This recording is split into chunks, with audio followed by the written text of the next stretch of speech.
Hyvät ulkosuomalaiset, vietämme itsenäisyyspäivää aikana, jona maailmaa hallitsee rauhattomuus. Kansainvälinen järjestys on murroksessa ja monet sodat sekä kriisit täyttävät uutisvirtaa. Tällaisena aikana etäisyys omasta kotimaasta saattaa herättää monenlaisiakin tunteita. Epävarmoina aikoina meidän suomalaisten kannattaa pitää pää kylmänä. Onnellisuuden lisäksi olemme sitkeä ja sisukas kansa. Eikä tämä luonteenlujuus hälvene meistä edes maailmalla, vietettyjen vuosien myötä.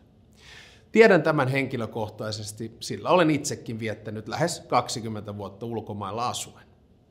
Te ulkosuomalaiset olette edustajiamme maailmalla, ja teidän ansiostanne meidän ainutlaatuinen kotimaamme tunnetaan niin lähellä kuin kaukana. Voitte olla ylpeitä tekemästänne työstä, sillä olette Suomen ikkuna maailmalle. Suomalaisuutta ei ole sidottu maantieteellisiin tai ajallisiin määreisiin. Jotkut teistä ovat olleet maailmalla lyhyemmän aikaa, toiset puolestaan pidempään. Osa on rakentanut elämänsä ulkomaille jo useamman, vuosikymmenen, jopa sukupolven ajan. Erilaisista elämäntilanteista riippumatta meitä kaikkia yhdistävät henkinen side Suomeen sekä itsellemme tärkeiden suomalaisten arvojen ja perinteiden vaaliminen. Ei ole olemassa vain yhtä tapaa olla suomalainen. Erilaisten suomalaisuuksien kirjo on isänmaalle suuri rikkaus.